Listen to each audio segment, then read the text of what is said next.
नमस्कार, मी डॉक्टर सुमेधा भोसले. मुद्द्याची गोष्ट या आमच्या यूट्यूब चॅनलमध्ये तुमचं खूप खूप स्वागत.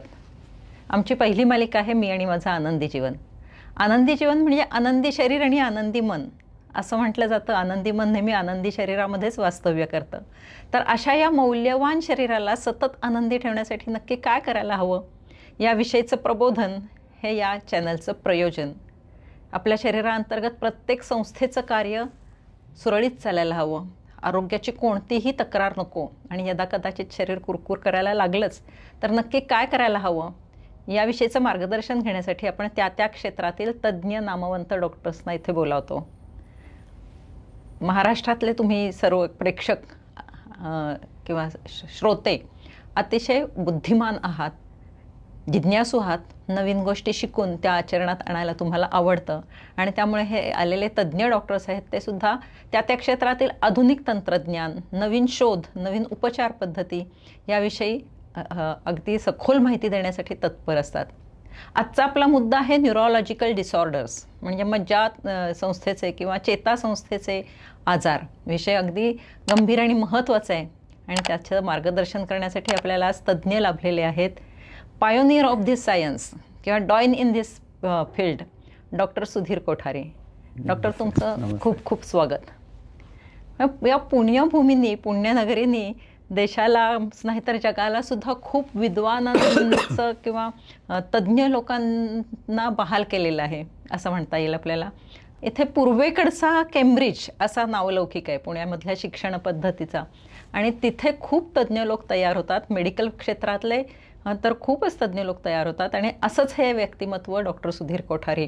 लहानपणापासून ब्राईट करिअर असणारे म्हणजे शालेय शिक्षण सतत मेरिटमधून पास केलेले, मग पुढे बीजे मेडिकलमध्ये गोल्ड मेडल्स मिळवत बीजे मेडिकल कॉलेजमधून गोल्ड मेडल्स मिळवत अतिशय दिमाखाने त्यांनी न्यूरोलॉजीचा अभ्यास पूर्ण केला आणि त्यांना H.V. सरदेसाई किंवा डॉक्टर R.S. वाडिया यांच्यासारखे गुरु लाभले आणि स्वतःची एवढी अभ्यासू वृत्ती, बुद्धिमत्ता आणि असे गुरु लाभल्यानंतर असं व्यक्तिमत्व तयार झालं.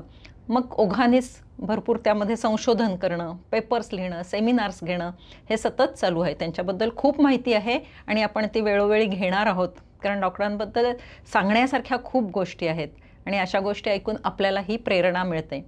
तर आजचा विषय म्हणजे न्यूरोलॉजिकल डिसऑर्डर्स. हा खरं तर सामान्य लोकांना डॉक्टर इतकं घाबरून जायला होतं कारण मेंदू म्हणजे चेतासंस्था म्हणजे खरं तर चैतन्यच आणि त्याच्यामध्ये बिघाड झालं की जवळजवळ लाईफ एकदम ठप्प होऊन जातं. तर त्याच्यामध्ये येणारा पहिला भीतीदायक आजार म्हणजे स्ट्रोक किंवा पॅरालिसिस. तो कशामुळे होतो? मेंदूचं काम असतं सगळ्या शरीराचं नियंत्रण करणं, सगळ्या शरीरात काय चाललंय कुठे ह्याचं लक्ष ठेवणं. सो तुमच्या पायाला पण कुठे टोचलं गेलं तर ती पायाचे तिथे सेन्सर असतात, ते कळतं की टोचतंय, मग तो मेसेज ब्रेनला जातो. ब्रेन लगेच आपल्याला विचार पण नाही करायला, मेंदू लगेच मेसेज पाठवतो की पाय हलवा किंवा तुम्हाला काहीतरी टोचतंय, बाजूला व्हा. सो हे ब्रेनची सगळी कामं आहेत आणि त्याला पेरिफेरल नर्व म्हणजे नर्व जी पहिली नस जाते ते मेसेज मेंदूला पाठवतो, मग मज्जारुजूवरनं मेंदूपर्यंत जातं. मेंदू विचार करतं, कधी कधी न विचार करताच पटकन डिसिजन घेतं की आपल्याला पाय काढायला पाहिजे इथनं जे काय. सो ब्रेनचं प्रत्येक गोष्टीमध्ये रोल आहे. आता स्ट्रोक म्हणजे काय? जेव्हा अचानक मेंदूचं रक्तपुरवठा चोकअप होतो, रक्तवाहिनी ब्लॉक होते क्लॉट झाल्यामुळे, किंवा साधारण 20% 5 पैकी एक स्ट्रोक एक रक्तवाहिनी फुटून जाते बिकॉज ऑफ ब्लड प्रेशर. जर बीपीचं ट्रीटमेंट नाही केलं, that is the commonest cause, सगळ्यात कॉमन कॉज ब्रेन हेमरेजचं, तर रक्तवाहिनी फुटते आणि मग मेंदूत रक्तस्राव होतो. आता बाहेर कुठेही शरीरात रक्तस्राव झाला तर तुम्ही ते बोटानी किंवा कशाने दाबू शकता. ब्रेनमध्ये झालं आपल्याला काही करता येत नाही, आतल्यात ते ब्लिडिंग होत राहतं आणि ते जास्त झालं तर पेशंटला आधी सुरुवातीला नुसतं बोलणं अफेक्ट होईल किंवा हात वीक होईल, पाय वीक होईल, पण जसं ते ब्लिडिंग वाढत जाईल तो बेशुद्ध होऊ शकतो. सो ब्रेन हेमरेज हा एक प्रकारचा स्ट्रोक झाला. दुसरा स्ट्रोक जो जास्त कॉमन ॲक्च्युली आहे इज जेव्हा क्लॉटिंग होतं, रक्तवाहिनी ब्लॉक झाल्यामुळे मेंदूला रक्त जात नाही आणि मेंदूला खूप म्हणजे सारखं ब्रेन काम करत असतं, त्यामुळे मेंदूला मॅक्सिमम ब्लड सप्लाय असतो शरीरातला. ब्लड सप्लाय जर बंद झाला मेंदूचा तर काही मिनिटात मेंदूचे सेल्स ज्याला न्यूरॉन्स म्हणतो आम्ही ते लगेच मरायला लागतात आणि ते परमनंटली मरतात. सो आपल्याला दर सेकंड महत्वाचं आहे. कोणीतरी कॅल्क्युलेट केलंय की अंदाजे प्रत्येक सेकंडाला 30,000 न्यूरॉन्स परमनंटली मरतात. सो दर सेकंड महत्वाचं आहे. आणि ह्याला त्यामुळे टाइम इज ब्रेन असं सांगितलं गेलं की तुम्ही जेव्हा पॅरालिसिसची शंका असते, 1 सेकंड पण वाया नाही घालवायला पाहिजे. लोक बरेच वेळा पॅरालिस झाल्यावर ओके हात वीक झालाय, गरम पाण्यात हात बुडवा, हे करा, मसाज करा, मग फॅमिली डॉक्टरांना बोलवा, मग ते मिळत नाही, मग ते थोडा अर्धा एक तास त्यात जातो, मग ते म्हणतात मी येतो घरी, मग ते आल्यावर हालचाल सुरू आहे, मग बीपीची गोळी घरी दिली जाते. सो ह्या सगळ्या गोष्टी नाही. जेव्हा तुम्हाला पॅरालिसिस असेल, काहीही वेळ न घालवता तुम्ही जवळात जवळचा जो स्ट्रोक ट्रीट करणारा हॉस्पिटल आहे, तुम्ही गायनेक हॉस्पिटलला जाऊन उपयोग नाही, त्यांना तिथं करता येत नाही. सो तुम्हाला जिथे स्ट्रोक आणि आयसीयू, नुसतं आयसीयू पण नाही, स्ट्रोकचं ट्रीटमेंट करणारं केपेबल पाहिजे. कारण हल्ली पूर्वी कसं होतं, स्ट्रोक झाल्यावर आमच्याकडे फार काही नव्हतं, गोळ्याच होत्या, व्यायाम करा, मसाज करा, नंतर. पण आता गेल्या काही वर्षात देर आर ड्रग्स जे टाइम बाउंड आहेत. जर तुम्ही 3 तासाच्या आत पोचला नाही तर ते औषध देता येत नाही, आणि ते इंजेक्शननी इमिजिएटली क्लॉट विरघळून 3 तास हा गोल्डन पिरियड आहे. तो कधी कधी आम्ही 4.5 तासपर्यंत वाढवतो. पण म्हणजे ऍक्च्युअली असं नाही की 4.5 तास आहे म्हणून थांबा 4.5 म्हणून वेळ. जो पहिल्या अर्ध्या तासात पोहोचतो त्याचं रिझल्ट इज बेटर. कारण क्लॉट झाला 9,000 30,000 सेकंदाला 30,000 न्यूरॉन्स मिळतात. त्यामुळे शंका आली तर ताबडतोब जिथे न्यूरोलॉजिस्ट आहेत अशा हॉस्पिटलमध्ये जायला हवं. पण सामान्य लोकांना कसं कळणार की हे, कारण आता हृदयविकारात कसं होतं की हृदयविकार आणि हे ब्रेनचे जे आहे त्याचं कारण मला आता सेम दिसतंय की क्लॉट झालाय किंवा ब्लिडिंग झालंय. पण मग हृदयविकारात कशी ती टिपिकल पेन येते, घामाघूम होतं, वॉमिटिंग, सगळं आपल्याला मे बी हिंदी पिक्चर किंवा व्हॉट एव्हर सगळ्या ह्याच्यानी आपल्याला माहिती झालंय की छाती दुखायला लागली, दम लागायला लागला अचानक, किंवा घाम आला तर हार्टचं. इनफॅक्ट बऱ्याच वेळा घाम दुसऱ्या कारणाने आला तरी हार्टची शंका येते. मेंदूचा अटॅक कसा समजायचा हे बरेच वेळा लोकांना कळत नाही की दिसायला अचानक त्रास झाला तरी ब्रेन अटॅक असू शकतो. अचानक पेशंट मी बोलतोय त्याशी आणि मी बोललेलं त्याला कळत नाही, लोकांना वाटतं कानाचा आजार आहे. नाही, त्याला समजतच नाही मी काय बोलतोय, त्याच्या कानापर्यंत पोहोचत नाही. कारण शेवटी कान हा मेसेज मेंदूला पाठवतो. जर मेंदूचा तो भाग खराब झाला तर त्याला ऐकू येणार. सो मेंदूची लक्षण, स्ट्रोकची लक्षणं कसं आहे, कुठलीही क्रिया जी ब्रेनची आहे जी अचानक बंद होते किंवा बदलते. सो सडन, म्हणजे त्याला एक फास्ट म्हणून एक ॲक्रोनिम ज्याला आम्ही म्हणतो, एफ म्हणजे फेस. सो समजा बोलता बोलता त्या माणसाचा चेहरा वाकडा झाला, अचानक फेशियल पॅल्सी झाली. फेशियल पॅल्सीचे बरेच कारण आहे, पण अचानक एका मिनिटात झालं चेहरा वाकडा. किंवा आर्म, म्हणजे त्याला हात वीक झालाय, अगदी असा हात ठेवला तर एक हात खाली जायला लागतो, सो एक साईड वीक झाली आहे. किंवा पाय वीक झालाय, एक साईड पूर्ण अचानक मुंग्या यायला लागल्या किंवा बधीर झाली. आणि स्पीच म्हणजे बोलणं अचानक बदललं, तोत्र यायला लागलं, किंवा त्याला बोलताच येत नाहीये, किंवा आपण बोललेलं कळत नाहीये. हे सगळी स्ट्रोकची लक्षणं, महत्वाची लक्षणं सगळ्यांनी लक्षात ठेवायला. आणि तसं म्हटलं तर ते सोपे आहेत. म्हणजे इनफॅक्ट काही वेळेला हे शाळेत मुलांना शिकवलं गेलंय, हाऊ टू रेकग्नाइज तुमच्या वडिलांचा स्ट्रोक आहे. वी हॅव टू ट्रीच द हॉस्पिटलचे जे स्टाफ असतात किंवा क्लिनिकमधले स्टाफ, की पेशंटनी फोन केलाय आणि हे म्हणतात ओके 2 दिवसांनी अपॉइंटमेंट. ज्याला स्ट्रोक येते तुम्ही तसं नाही म्हणत, त्यांना पण ओळखता यायला पाहिजे की हा पेशंट स्ट्रोकचा असू शकेल. सगळीकडे याची जागृती व्हायला हवी की तुमचा बॅलन्सही जात असेल ना कदाचित. सो अचानक तोल जायला लागला, अचानक चक्कर फर्स्ट टाइम यायला लागली. चक्करचे खूप कारण आहेत. लोकांना चक्कर आली म्हणजे कानाचाच आजार, पण ज्याला आयुष्यात पहिल्यांदा सडनली चक्कर गरगर फिरायला लागतंय, स्ट्रोक असू शकतो. सडनली चालताना तोल जायला लागतोय, स्ट्रोक असू शकतो. सो अचानक काहीतरी झालं एका मिनिटात, तर ब्रेनच्या कार्यामध्ये थोडासा जरी बदल झाला तरी ताबडतोब आपल्याला हॉस्पिटल. दिसण्याचा जर त्रास झाला, पेशंट अचानक म्हणतो मला वाचता येत नाही, मला नीट दिसत नाही, तर हे डोळ्याच्या डॉक्टरकडे जातात. आणि मग डोळ्याचे डॉक्टर 2 दिवसांनी किंवा 1 दिवसांनी ते पाठवतील न्यूरोलॉजिस्ट. तो वेळ जातो. म्हणून स्वतःच्या शरीरावर प्रेम करा असं जेव्हा आपण म्हणतो तेव्हा स्वतःच्या प्रत्येक हालचालीकडे आणि प्रत्येक कार्याकडे ते व्यवस्थित चालले ना हे बघायला हवं. बरोबर. आपण जसं इन्शुरन्स काढून ठेवतो तसं आधीच तयारी असेल. तुम्हाला साधारण 55-60 वय झालं तर you have to be ready की बीपी डायबिटीज असेल एस्पेशली, की स्ट्रोक आपल्याला जर झाला तर कुठे जायला पाहिजे, कुठल्या डॉक्टरला कॉन्टॅक्ट, हे आधीच ठरलेलं पाहिजे. त्याला फोन करून सांगायचं की मी येतोय, मला कदाचित स्ट्रोक असेल, मग ती सगळं तयारी. कारण स्ट्रोक असला तर त्या हॉस्पिटलमध्ये स्कॅन पाहिजे, CT स्कॅन किंवा MRI, तिथल्या तिथे जो पेशंट असेल, जे स्ट्रोकवाले हॉस्पिटल असतात ते काय करतात, स्ट्रोकचं पेशंट आहे असं शंका असली तर तिथे सगळी सिस्टीम असते, लगेच दुसरा पेशंट असेल त्याला बाहेर काढतात स्कॅनमधनं, इमिजिएटली ह्याला आत घेतात, जिथे स्कॅन होतो तिथेच ते इंजेक्शन घेऊन जातात, की असेल तर 1 सेकंड पण वाया नाही जायला पाहिजे. छान व्यवस्था आहे, फक्त आपल्याला त्याचा लाभ कसा घ्यायचा याच्याविषयी सतर्क राहायला हवं. आणि मग पुढे काय लाईन ऑफ ट्रीटमेंट असते? सो जर तो क्लॉट विरघळला तर कधी कधी पेशंट पूर्ण बरा होऊ शकतो, नाही झाला तर थोडं जे काही विकनेस असेल, जो ब्रेनचा भाग डॅमेज होतो ती क्रिया जाणार. सो हात वीक झाला तर हाताचा भाग जर डॅमेज झाला तर हात थोडा वीक होईल, बटन लावणं किंवा हे. मग हे आपल्याला हळूहळू जो ब्रेन वाचला आहे त्याला शिकवावं लागतं. हे सगळं फिजिओथेरपीमध्ये होतं, म्हणजे हळूहळू वेळ आणि फिजिओथेरपी. पण मग होते रिकव्हरी? होते. मोस्ट स्ट्रोक्स रिकव्हर, पण not fully. So may be 70-80%. आणि जी काही रिकव्हरी असते ती सुरुवातीला खूप फास्ट असते, पहिल्या 2-3 महिन्यात फास्ट असते, मग नंतर हळूहळू कमी होते. साधारण 6 महिने वर्षानंतर जास्त इम्प्रूव्हमेंट नाही होणार. मग जी इम्प्रूव्हमेंट होईल ती तुमच्या प्रयत्नांनी, व्यायामाने जी काय होईल ती, पण ब्रेन फार बदलणार नाही नंतर. आमच्या जिम मध्ये एक जण येत होते स्ट्रोक झाल्यानंतर, पण आम्ही त्यांना तेच सांगितलं की आहेत ते तुमचे स्नायू आत्ता व्यवस्थित, त्याची स्ट्रेंथ वाढेल, जे डॅमेज झालेत त्याची आता वाढणं शक्य नाही. बरोबर आहे ना? पण ते काय होतं, बरेच वेळा लोकांना वाटतं कोणीतरी रॉंग किंवा खोटी माहिती देतं किंवा ह्याला जाते, आता कर्नाटकमध्ये इकडे तिकडे असे जातात जे सेंटर सो कॉल्ड तयार झाले स्ट्रोकचे, आणि लोक तिथे जातातच, किंवा कुठली तेल वगैरे सुद्धा नंतर लावून उपयोग होत नाही. एक पुण्यात होते, एक ते ग्रीस लावायचे. आता काय असतं की स्ट्रोक आज झाला तर पुढच्या महिन्यात इम्प्रूव्ह होणार आहे, 3 महिन्याने अजून इम्प्रूव्ह. त्यावेळेला तुम्ही जर तेल लावलं, तुम्ही ग्रीस लावलं, तुम्ही जाऊन माळा घातली का किंवा कुठेतरी जाऊन काय, ते इम्प्रूव्ह होणार. तो होणारच असतो बरा, पण ते आपल्याला वाटतं किंवा पेशंटना वाटतं की नाही ती ग्रीस लावल्यामुळे इम्प्रूव्हमेंट झाली. असं काही होत नाही. म्हणजे मेडिकल ऍडवाइस आणि तज्ञ डॉक्टर आपल्याकडे आहेत तर त्यांचा सल्ला घेऊन मग त्याप्रमाणेच पुढे जायला हवं. ही एक म्हणजे फॅलसी आपण म्हणू की मेडिसिन मध्ये, की काही आजार होतात आणि मग आपल्याप इम्प्रूव्ह होतात.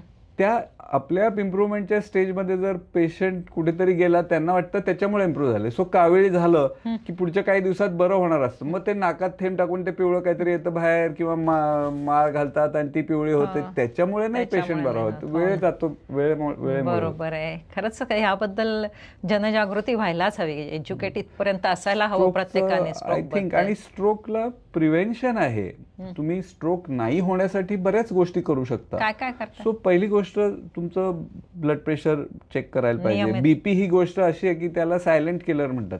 म्हणजे तुमचं बीपी आज 200-250 असलं तरी तुम्हाला काही समज जाणवत नाही, ते मोजल्याशिवाय कळतच नाही. त्यामुळे ऍटलिस्ट 6 महिन्यांनी, वर्षांनी एकदा बीपी मोजलं गेलं पाहिजे. हल्ली घरी ज्याला बीपी आहे त्यांनी तर घरीच करायला पाहिजे, पण ज्याला नाहीये बीपी त्यांनी ऍटलिस्ट फॅमिली डॉक्टरकडे वर्षांनी 6 महिने एकदा चेक करायला पाहिजे. सो बीपी, जर शुगर असेल तर ते आता हल्ली बरेच वेळ व्हॉट्सअपवर इकडे तिकडे देतात की इतकं शुगरला उगाच डॉक्टर देतात ट्रीटमेंट, आणि ते सगळं चुकीचं आहे. जर तुम्हाला डायबिटीस असेल तुम्ही घ्यायलाच पाहिजे. ते काय कोणी फार्मा कंपनीने ते औषधं पुश करण्यासाठी नाही केलं ते, म्हणजे हे बरेच स्टडीज झाले की एवढ्या लेवलच्या वर शुगर असेल आणि तुम्ही नाही ट्रीट केलं तर त्याचे दुष्परिणाम होणार.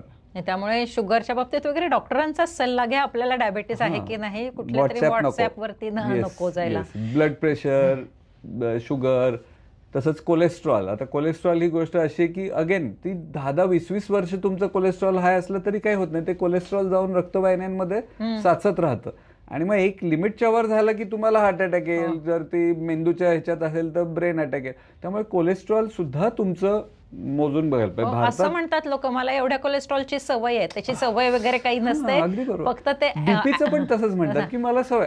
तुमचं बीपी इनफॅक्ट सवयीचा प्रॉब्लेम काय होतो की त्याला 200ची सवय असते, काही त्रास होत नाही, आणि त्याचं बीपी नॉर्मलला आलं की त्यांना गरगरायला लागतं सुरुवातीला, बिकॉज त्यांच्या ब्रेनला हाय बीपीची सवय.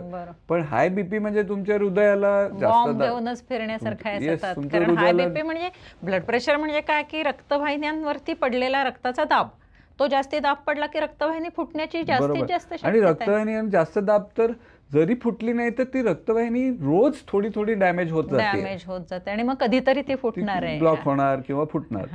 आणि तो स्ट्रोकचं कारण आहे. त्यामुळे नियमित ब्लड प्रेशर, नियमित sugar checking after the age of 60 हा पहिला मेसेज आपल्याला नाही, एकदा 40-45च्या पुढेच. बिकॉज हल्ली आपल्याकडे खूप लोकांना ब्लड प्रेशर आधी होतं. Diabetes is very common. त्यामुळे साधारण once a year annual checkup आता बरेच वेळ लोक करतात. ॲटलिस्ट बीपी आणि शुगर बघायला पाहिजे आणि कोलेस्ट्रॉल बघायला पाहिजे. कोलेस्ट्रॉल ही गोष्ट मी तर म्हणेन भारतात काय प्रॉब्लेम आहे की आपलं फॉरेन म्हणजे USA किंवा युरोपच्या लोकांना ज्या लेवल ऑफ कोलेस्ट्रॉलनी त्रास होतो आपल्याला त्याच्यापेक्षा वेगळं असतं. आपलं कोलेस्ट्रॉल जास्त असतं ओव्हरऑल कम्पेअर्ड टू दॅट. आपलं ओबेसिटी आता तुम्हाला माहितीच आहे की सेंट्रल ओबेसिटी जास्त असते आपल्याकडे. सो पायात एवढं फॅट नसतं आणि पोटावर असतं, पण ते डायरेक्टली जास्त हानिकारक जातं. इव्हन किडनीज मध्ये खरं तर जास्ती फॅट्स अगदी चुकीचंच आहे शरीरामध्ये असणं, कारण प्रत्येक अवयवाला कोलेस्ट्रॉलमुळे, कोलेस्ट्रॉलच्या अधिक्यामुळे रक्तपुरवठ्यामध्ये हॅम्पर होतं आणि मग त्याचा त्रास काही ना काहीतरी स्वरूपात दिसायलाच लागतो. स्ट्रोकमध्ये आणखीन काय करता येईल? So stroke prevention. आता बरेच वेळा काय होतं की एकदा तुम्हाला स्ट्रोक झालाय तर होण्यासाठी आधीच नाही व्हायला पाहिजे म्हणून मी सांगितलं, जर बीपी, शुगर, डायबिटीस, तुमचं झोप नीट पाहिजे, तुमचं व्यायाम रेग्युलर पाहिजे आणि डाएट चांगलं पाहिजे, ह्या गोष्टी. Then you must avoid smoking. स्मोकिंगनी एकदम रिस्क वाढते पॅरालिसिस होण्याची, हार्ट अटॅक होण्याची.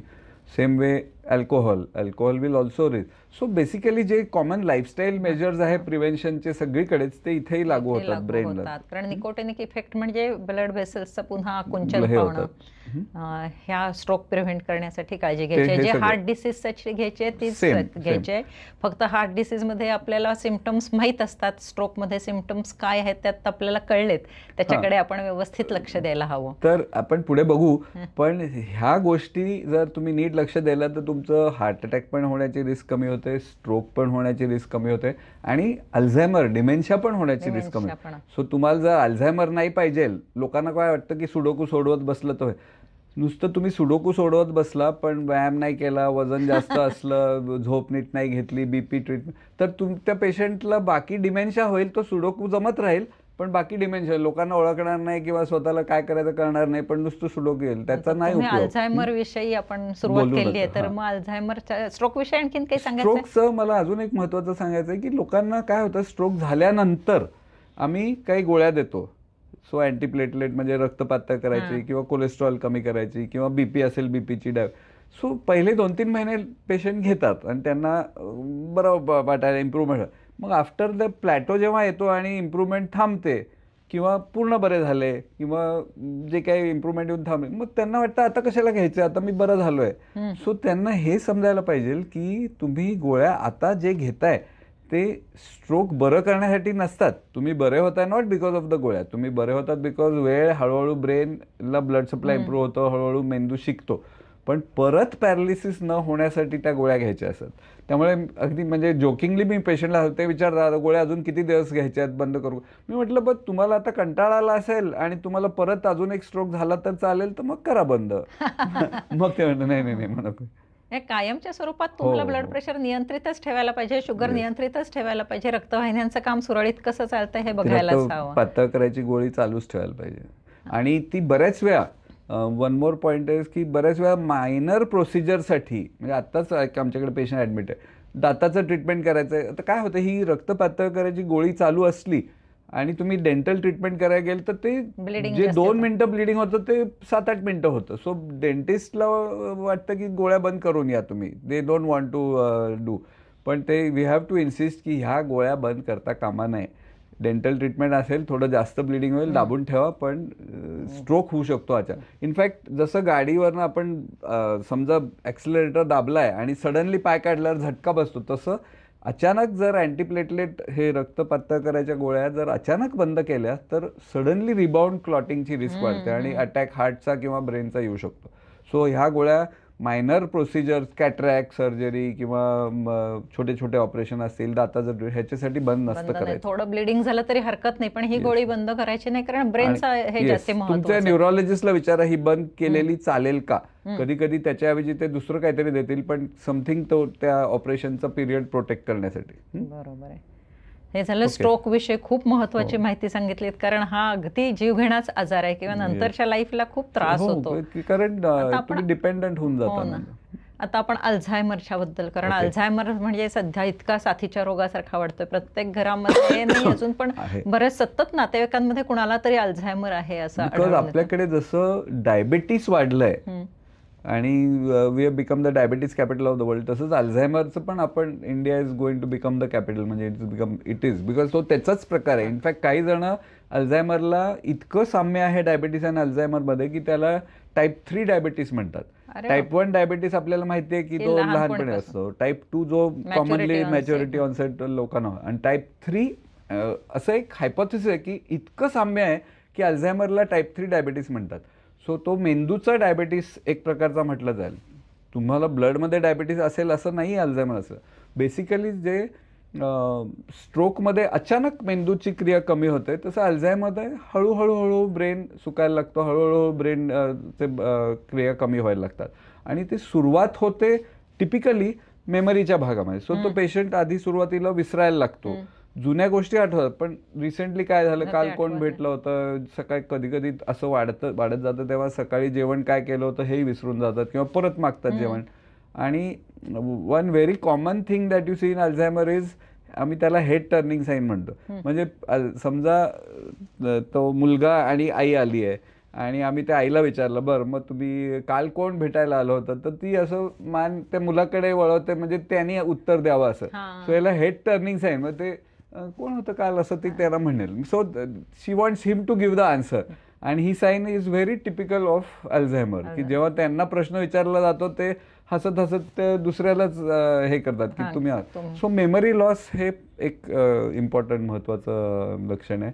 मग हळूहळू पर्सनॅलिटी बदलायला लागते. नुसतं memory loss is not Alzheimer's. मग हळूहळू ते जो पूर्वी व्यक्ती ऍक्टिव्ह होती त्यांना कशात इंटरेस्ट घेत नाही, विड्रॉ होतात गोष्टींकडनं, आणि जसं ते वाढत जातं मग हळूहळू ते सगळेच त्यांना जमत नाही. म्हणजे स्वतःचे कपडे कसे घालायचे, आंघोळ कशी करायची, ह्या गोष्टी पण पुढे दे कॅन फॉरगेट. सो घरी परत यायचं. अनफॉर्च्युनेटली अल्झायमरला अजूनही ट्रीटमेंट नाही आहे. There is no cure. आम्ही जे गोळ्या देतो ते तात्पुरतं थोडी मेमरी स्लाइटली इम्प्रूव्ह होते त्याच्यानी, पण तो आजार वाढतच जातो. So Alzheimer prevention is more important. Prevention मध्ये एक तर लठ्ठपणा कमी करायचा, सगळंच लठ्ठपणा कमी करणं किती आवश्यक आहे हे एक्सरसाइज. समहाऊ आपल्याकडे भारतात एक्सरसाइज आम्ही जेव्हा पेशंटला विचारतो ते म्हणतात हो मी ते मानेचे करतो, हाताचे. सो जर हात दुखत असेल तर हाताचे एक्सरसाइज करतात, मान दुखत असेल तर मानेचे करतात. लोकांना वाटतं तेवढंच एक्सरसाइज इनफ आहे. So we have to tell them की एक्सरसाइज हे ओव्हरऑल शरीराच्या साठी महत्वाचं आहे. एक्सरसाइज कोणीच आवडीने करत नाही. म्हणजे माझ्या हेल्थ क्लब मध्ये अगदी वजन कमी करायला येणारे किंवा फिजिओथेरपी घेणारे लोकांची जास्ती संख्या असते. लोकांना फिजिओथेरपी आवडतं. आणि एक्सरसाइज मध्ये सुद्धा चालण्याला खूप महत्व दिलंय आपल्या सोसायटीमध्ये. तसं न करता जिमचा एक्सरसाइज करून सर्वांग सुंदर व्यायाम करायला पाहिजे. Very important.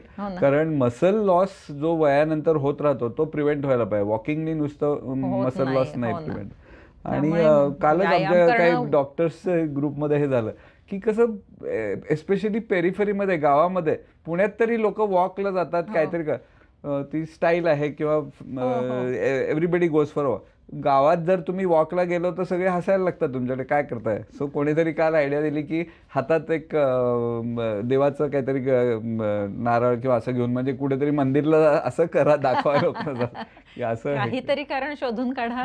लोकांच्या टीकेचा विषय होऊ नये म्हणून. पण प्रत्येकाने चालणं, व्यायाम करणं हे खूप महत्वाचं आहे. सूर्यनमस्कार किंवा कुठलेही व्यायाम करून घरच्या घरी करू शकतो. व्यायामाचं सायन्स प्रगत झालंय. युट्यूब वरती भरपूर व्हिडिओ आहेत. जवळपास जिम असेल तर तिथं जाता येईल. हे अल्झायमरला प्रिव्हेन्शन हे व्यायाम करणं, वजन आटोक्यात ठेवणं एवढंच आहे. आणि जर बीपी असेल, बीपी ट्रीट करा. डायबिटीस असेल ते ट्रीट करा. कोलेस्ट्रॉल असेल ते ट्रीट करा. अल्कोहोल अवॉइड करा. आणि हे स्मोकिंग अँड झोप, स्लीप खूप महत्वाची. लोकांना काय वाटतं झोप हा वेस्ट ऑफ टाइम आहे. झोप हे खूप महत्वाचं आहे शरीराच्या. इनफॅक्ट काही ऑथर्सने असं हे केलंय की शरीरातला एकही असा अवयव नाहीये ज्याला जर झोप कमी झाली तर डॅमेज होत नाही. मे बी फक्त नख, पण बाकी अदरवाईज एव्हरीथिंग गेट्स डॅमेज. तुमचे केस खराब होते, तुमचं स्किन डॅमेज होते, यू स्टार्ट लुकिंग, इथे काय स्पॉट्स येतात, बॅगी स्किन होते, एव्हरीथिंग चेंजेस. झोप महत्वाची आणि मुख्य म्हणजे ब्रेनचं रेक्युपरेशन झोपेमध्येच होतं. ब्रेनचं आहे, मसलचं आहे. आता तुम्ही तर जिम मध्ये पण जर एक्सरसाइज केला आणि जर इनफ झोप नाही गेली तर मसल नाही वाढत नाही तसं, आणि दुसऱ्या दिवशी व्यायाम करायला उत्साह राहत नाही. महत्वाचं आहे. मग अल्झायमरची पुढची स्टेज म्हणजे डिमेन्शिया का? तसं नाही, डिमेन्शिया म्हणजे एक जनरल ग्रुप आहे की ब्रेन हळूहळू वीक होत चाललाय. त्याच्यातलं सगळ्यात कॉमन कारण आहे अल्झायमर. हा अल्झायमर नावाचा जो आजार असतो तो काय वयामुळे नसतो झालेला, पण जसं वय वाढतं अल्झायमरचं इन्सिडन्स वाढत जातो. सो साधारण 80 नंतर मे बी 20% लोकांना अल्झायमर असो. It's becomes common and common. पण ह्याचा अर्थ नाही, कारण आपल्याला माहिती आहे काय 90-95 वर्षाचे पण आपले लोक असतात आणि अजिबात अल्झायमर एकदम शार्प असतात. सो वय झाल्यामुळे अल्झायमर होतं असं नाही, पण जसं वय वाढत जातं अल्झायमर होण्याची रिस्क वाढते. दुसरे अजून काही वेगळ्या टाईपचे डिमेन्शिया आहेत, त्यात आम्ही त्याला फ्रॉन्टोटेम्पोरल डिमेन्शिया म्हणतो. ते थोडे वेगळे असतात की सुरुवात वागणूक बदलते पेशंटची rather than memory in frontotemporal dementia. ते उगाच चिडचिडे व्हायला लागतात किंवा जो चिडचिडा असतो आधी तो एकदम शांत व्हायला लागतो. सो पर्सनॅलिटी बदलते, मग नंतर हळूहळू मेमरी लॉस होतो आणि त्यांचं निदान आम्ही MRI आणि बाकी गोष्टींवरनं करतो की हा अल्झायमर आहे का फ्रॉन्टोटेम्पोरल. पण मग दोन्हीला ट्रीटमेंट नाहीच, त्याला पण नाहीये. But there are some treatable dementias. For example जर ब्रेनला रक्तपुरवठा कमी जातोय म्हणून असेल त्याला आम्ही व्हॅस्क्युलर डिमेन्शिया तो टू सम डिग्री जर तुमचं कोलेस्ट्रॉल कंट्रोलमध्ये ठेवलं, BP शुगर कंट्रोल, तर तो कमी होतो, सुधारू पण शकतो थोडा. देर आर सम डिमेन्शियाज जिथं B12 डेफिशियन्सी झाली किंवा थायरॉइड कमी आहे, त्याच्यानी पण डिमेन्शिया सारखं पेशंटला होतो आणि ते इझिली ट्रीट होऊ शकतं. हल्ली B12चा खूप अवेअरनेस आलेला आहे आणि लोक घेतात आणि जरी जास्ती घेतलं झालं तरी ते वॉटर सोल्युबल असल्यामुळे धोका नाहीये. पण वेळेवर B12 चेक करून B12 घेतलं तर थोडं. अजूनही पेशंट येतात आमच्याकडे ज्यांचं मज्जारुजूवर इफेक्ट होतो किंवा नसांवर होतो, त्यांना चालताना तोल जायला लागतं, पाय बधीर होतात बिकॉज B12 घेतो. सो B12 आपल्या डाएटमध्ये नसतं आणि मेजॉरिटी इंडियन 70-80% लोकांचं B12 चेक केलं तर कमी असतं. So it is better to take supplement. So एखादी गोळी घ्यायची किंवा गोळ्या नसतील आवडत तर महिन्यातनं एकदा इंजेक्शन घ्यायचं.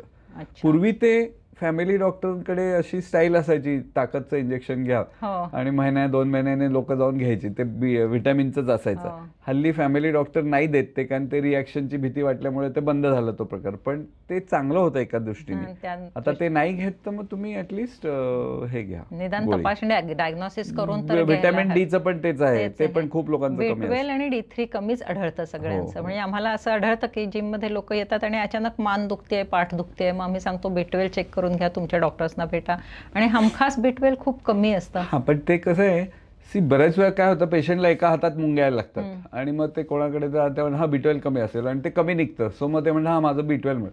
सो B12नी सगळ्या गोष्टी नाही, B12 इतकं कॉमन आहे की तुम्हाला पाठ दुखत असेल तरी B12 मुळे नसतं ते, पण it is very common. So you have to be careful की एका हाताला मुंग्या येणं त्या नाही होऊ शकत, सगळ्या पायाला आणि हाताला सुरू होऊ शकतं. किंवा तुम्ही म्हणता तसं एक कुठला तरी मसल पकडला गेला ते युजली व्हिटॅमिन डी नाही होणार, पण खाली बसून उठता येत नाही, ओव्हरऑल अंग दुखतंय, ते व्हिटॅमिन डी नक्की होतं. स्वतः डायग्नोसिस करायचंच नाही डॉक्टरांना. आणि व्हिटॅमिन B12 ला ब्लेम करू नका, ते इतकं कॉमन आहे की B12 मुळे हे आहे हे तुम्ही निदान नाही करायला पाहिजे, तुमच्या डॉक्टरांनी करायचं. अगदी महत्वाची सूचना आहे ही. अल्झायमर डिमेन्शियाला प्रिव्हेन्शनच थोडंफार उपयोगी पडतं. थोडंफार म्हणजे तेवढंच करू शकतो, आपल्या हातात आहे ते. One more thing for preventing dementia is having lot of friends, social circle. जितके तुम्ही ऍक्टिव्ह राहाल, मग हिअरिंग लॉस असेल, बरेच लोकांना वय वाढल्यावर ऐकू येणं कमी होतं, पण ते हिअरिंग एड घालायला टाळतात. पण हिअरिंग एड न घातल्यामुळे सुद्धा डिमेन्शियाची रिस्क वाढते, कारण मेंदू हळूहळू विड्रॉ कट ऑफ होतो. लोक गप्पा मारतात, तुम्हाला काय चालू आहे कळत नाही, मग तुम्ही बरोबर आयसोलेशन मध्ये नाही गेलं पाहिजे.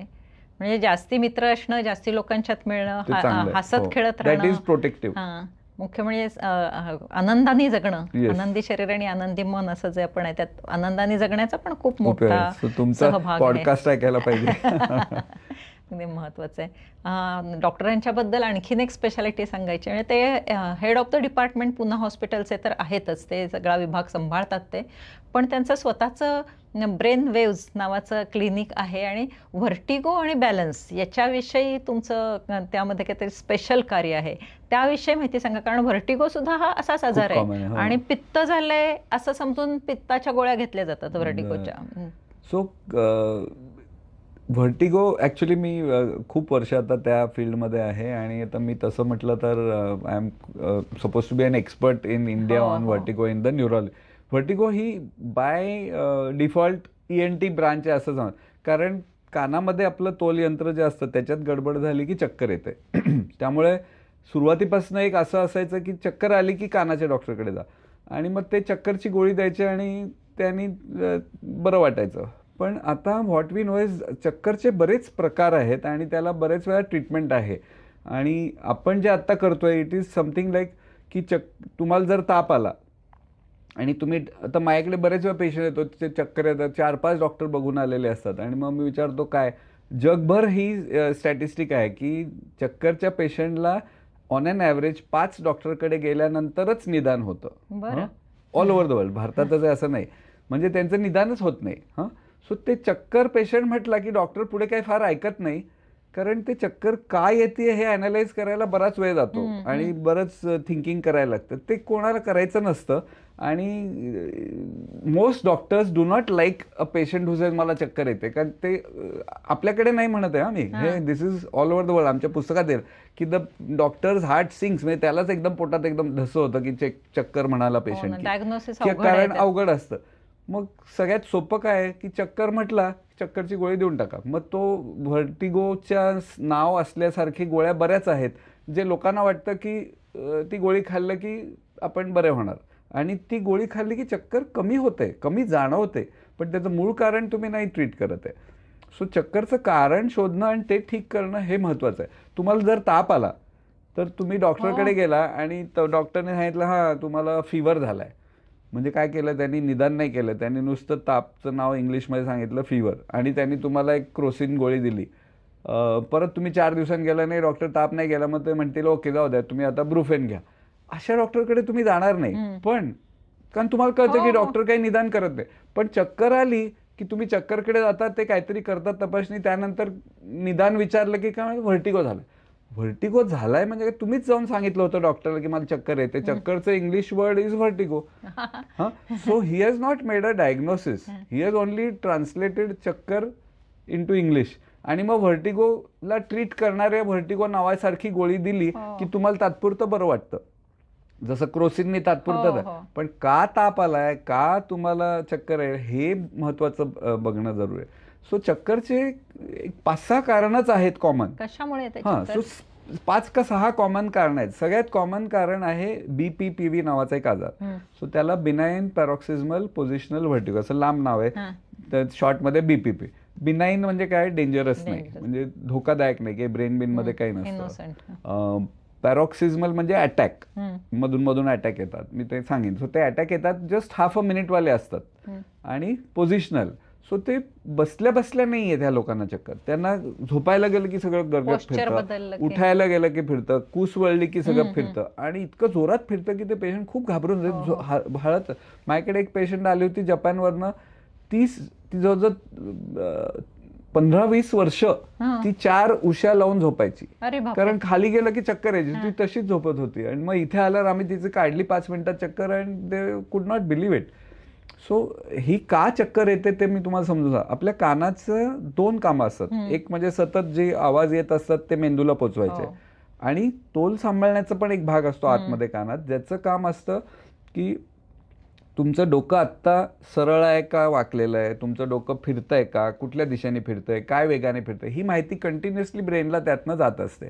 आणि ह्या माहितीमुळे आपण चालताना नीट बॅलन्स करतो, आपलं सगळं तोल सांभाळलं जातं. आता हे जे यंत्र असतं ते इट्स व्हेरी डेलिकेट, त्याच्यात छोटे छोटे कॅल्शियमचे कण असतात, म्हणजे ऑलमोस्ट वाळूच्या दाण्यापेक्षाही छोटे छोटे कण असतात, क्रिस्टल्स. ते कधी कधी ते लूज होतात, बारीक धक्का लागला, तुम्ही पडला, डोक्याला जरी नाही लागलं आणि नुसतं साधं पडलं तर ते क्रिस्टल लूज होऊन आतल्याच चुकीच्या ठिकाणी जाऊन बसतं. जर ते चुकीच्या ठिकाणी जाऊन बसलं तर तुम्ही एका अँगलला गेलं ते कण सरकतं आणि ब्रेनला रॉंग मेसेज जातो सगळं फिरतंय म्हणून. ऍक्च्युअल फिरत नसतं, पण त्या क्रिस्टलमधनं रॉंग मेसेज जातो. तो त्याचं ट्रीटमेंट काय असेल बाय, गोळ्यांनी काय होतं, ते क्रिस्टल आहे तिथंच राहतं, तुम्ही झोपला की क्रिस्टल सरकतं, पण जो मेसेज जात असतो तो ब्लॉक केला जातो, त्यामुळे तुम्हाला तात्पुरतं बरं वाटतं, पण क्रिस्टल तिथंच राहिलेलं आहे रॉंग पोझिशनमध्ये. सो आम्ही काय करतो, वी लोकेट त्याला, पेशंटला काय काय मॅन्युअर्स असतात, आम्ही ते टेस्ट करून ते कुठे गेलेत ते इझिली कळू शकतं. ते आपल्याला बाहेरनं नाही दिसत, कारण ते कानाच्या आत असतात, एवढंच यंत्र असतं, सो दिसू शकत नाही. पण त्याला झोपवल्यावर त्याला जेव्हा चक्कर येते त्याचे डोळे विशिष्ट पद्धतीने हालतात, त्याला आम्ही निस्टॅग्मस म्हणतो. तर त्या निस्टॅग्मसच्या पॅटर्नवरनं आम्हाला कळतं की ते कण कुठे गेलेत, कारण 3 कॅनल इकडे 3 इकडे, सो ते कुठल्या कॅनलमध्ये गेलेत एकदा समजलं की आम्ही नुसतं पेशंटला एका विशिष्ट पद्धतीने वळवतो आणि ते कण परत आतल्यात सरकून टाकतो, की ती 2 मिनिटात चक्कर बंद होते. बापरे, केवढं हे छान आहे, ब्रिलियंट वर्क. म्हणजे ह्या ब्रिलियंटला दुसरा शब्दच नाही. हे मॅजिक सारखंच असतं, पेशंटला खरंच वाटत नाही, कारण आम्ही त्याला पहिलं झोपतो, हा एकदम जोरात ओरडतो, मग परत ट्रीटमेंट केल्यावर तिथल्या तिथे मी परत पेशंटला करायला लावतो, बघा अनुभव असायला पाहिजे, अनुभव आणि ते तसं हँडलिंग करायला. त्याला आमच्याकडे स्पेशल गॉगल आहे, तर बऱ्याच वेळा ती जी हालचाल असते ती इतकी कमी असते, ती दिसत नाही, किंवा पेशंट डोळे बंद करतात. सो आमच्याकडे एक स्पेशल गॉगल आहे, त्याला इन्फ्रारेड गॉगल, व्हिडिओ फ्रेंझेल म्हणतात. ते लावलं तर काय होतं, पेशंटला समोर काही दिसत नाही, त्यामुळे जेव्हा मी खाली घेतो तो इकडे तिकडे बघू शकत नाही, काही दिसतच नाही त्याला, पण आम्हाला त्याचे डोळे कम्प्युटर स्क्रीनवर मोठे दिसतात, आणि मग थोडी पण हालचाल झाली की आम्हाला कळतं की ते कुठे. प्लस त्याला वळवताना ते क्रिस्टल बरोबर जातात का नाही, ज्या दिशेने जायला पाहिजे, ते पण आम्हाला त्या डोळ्याच्या हालचालीवरनं कळतं. सो त्या goggles, I was the first one in India to bring that goggle. आणि अमेझिंग. म्हणजे कारण मी व्हर्टिगोचे इतके पेशंट्स पाहिलेत की ते ऍसिडिटीच्या गोळ्या घेतात, मानेचे व्यायाम करतात, इकडून शेक घेतात, तिकडून शेक करतात. तुम्ही ही खूप महत्वाची माहिती आज आपल्याला मिळाली आहे डॉक्टरांच्याकडून. व्हर्टिगोचं दुसरं कारण तुम्ही जे सांगताय ते दुसरं कारण आहे.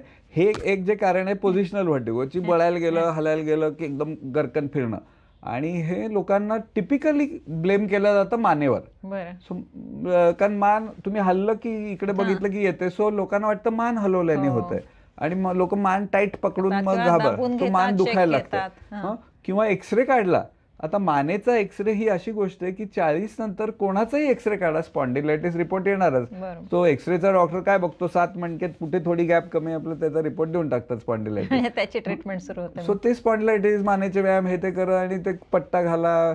म्हणजे मी इव्हन आमचे काय काय ऑर्थोपेडिक डॉक्टर बघितलेत जे त्यांच्या वडिलांना त्यांनी ट्रॅक्शन आणि मान देतात, कारण त्यांना ते इतकं त्यांनाही वाटतं की ते स्पॉन्डिलायटिसमुळेच आहे, पण इट इज नॉट. तर ते सरकवलं की ती मानेतली गॅप आहे तशीच राहते, चक्कर बंद होते. दुसरं कारण काय म्हणालात तुम्ही? सो दुसरं कारण सेकंड कॉमन, आता हे पोझिशनल व्हर्टिगो झाला. सेकंड कॉमन त्याच्या आधी आपण स्ट्रोक बोललो. जेव्हा तुम्हाला आयुष्यात पहिल्यांदा चक्कर आली, मग you have to be very careful. जेव्हा वारंवार चक्कर असेल, त्यातलं कॉमन कारण हे BPPV होतं. पण तुम्ही जर सगळं चांगलं आणि अचानक एक दिवशी चक्कर यायला लागली, you have to be careful की ते स्ट्रोक नाही आहे, स्ट्रोक असू शकतं. आणि दुसरं कारण असतं वेस्टिब्युलर न्यूरायटिस, म्हणजे जी कानाची नस असते त्याला व्हायरस इन्फेक्शन झाल्याने ती ब्रेनला रॉंग मेसेज पाठवते आणि म्हणून चक्कर येते. सो फर्स्ट टाइम सिव्हिअर चक्कर आली आणि ती थांबतच नाही. फर्स्ट टाइम पोझिशनल व्हर्टिगो झाला, डोंट वरी.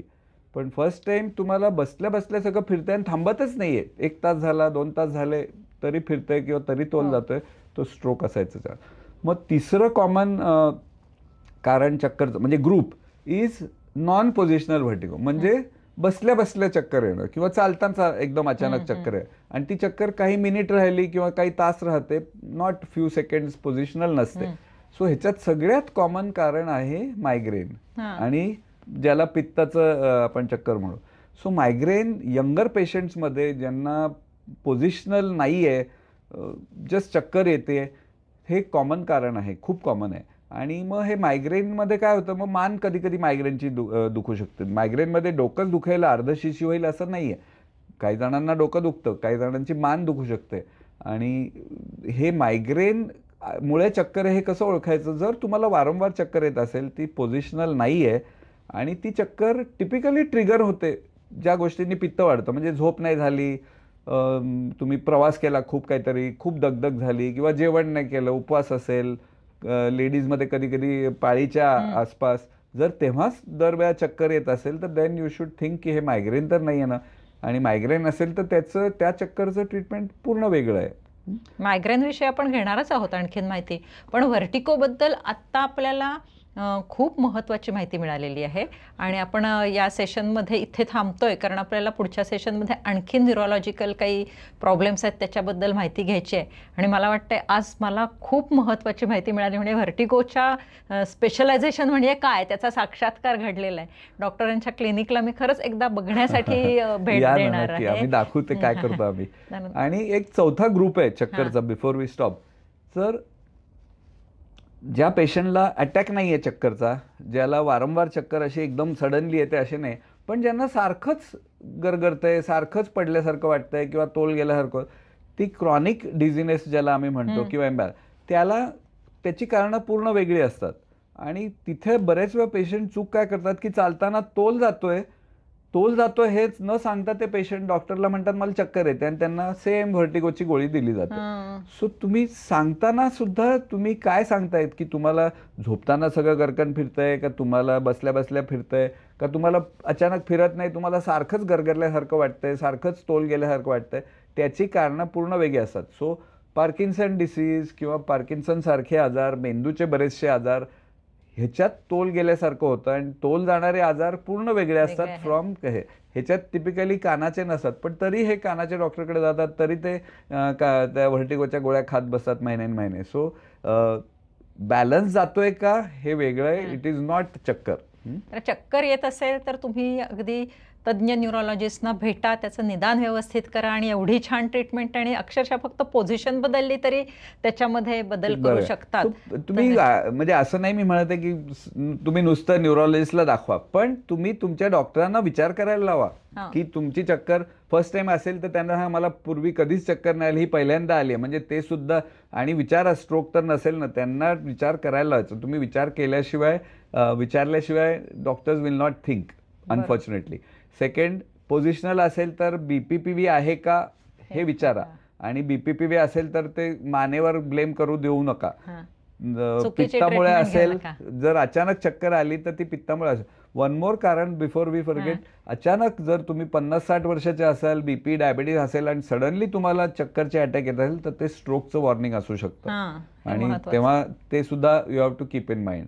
एक कानाचा आजार असतो ज्याला खूप कॉमनली ब्लेम केलं जातं, पण तो इतका कॉमन नाही ऍक्च्युली. त्याला मेनियर्स डिसीज म्हणतात. आम्ही खूप पेशंट बघतो ज्यांना मेनियर्स लेबल लावलेलं असतं पण नसतं. त्याच्यात चक्कर येते, कानात आवाज येतो आणि थोडं कमी ऐकू येतं. सो तो एक कानाचा आजार असतो. पण अनफॉर्च्युनेटली काय होतं की चक्कर आली की पहिला प्रश्न लोक विचारतात, कानात ऐकू येतं का तुम्हाला नीट, काही कानात आवाज येतो का. जेव्हा तिसरा चौथा डॉक्टर पण विचारतो कानात आवाज येतो का, कान नींद, मग पेशंटला वाटतं काहीतरी कानाचं महत्वाचं. रात्री तो जाऊन झोपताना शांतपणे सगळं बघतं कुठं, म्हणलं कानात आवाज आहे थोडा, आणि मग ते मोबाईल दोन्हीकडे लावून बघतात, येस इकडे थोडंसं कमी आहे. सो नेक्स्ट टाइम 5व्या डॉक्टरकडे जातात तेव्हा ते म्हणतात, डॉक्टरनी विचारायच्या आधीच म्हणतात मला चक्कर येते, कानात आवाज येतोय, आणि मग तो डॉक्टर लगेच त्याचं मेनियर्स बनवून टाकतो. आज पण सगळ्यांना समजलंय की नक्की काय काय करायचं चक्कर आलं तर. चक्कर आल्यावर नीट तुम्ही अनालाइज करा आणि ते प्रेझेंट करा डॉक्टर. त्यामुळे ह्या गोष्टी लिहून घ्या आणि त्याचा चांगला वापर करा, म्हणजे डॉक्टरांना निदान करायला सोपं जाईल आणि तुमचं आयुष्य जास्ती सोपं होऊन जाईल. तर thanks doctor, thanks a lot. पुन्हा आपण भेटणार आहोत, कारण मेंदूचे बाकीचे विकार आपल्याला बघायचे आहेत, तेही खूप महत्त्वाचे आहेत. तुम्ही एवढा वेळ काढून आलात त्याबद्दल खूप खूप धन्यवाद. तुम्हाला कशी वाटली ही माहिती? मला तर मी आत्ता एकदम अमेज्ड आहे. तर नक्की तुम्ही हा चॅनल, ही माहिती जास्तीत जास्त लोकांपर्यंत पोहोचवायची, तर हा चॅनल सबस्क्राईब करा, शेअर करा, लाईक करा, आणि लगेचच भेटू या पुढच्या एपिसोडमध्ये पुढचे मेंदूचे आजार समजावून घेण्यासाठी. धन्यवाद.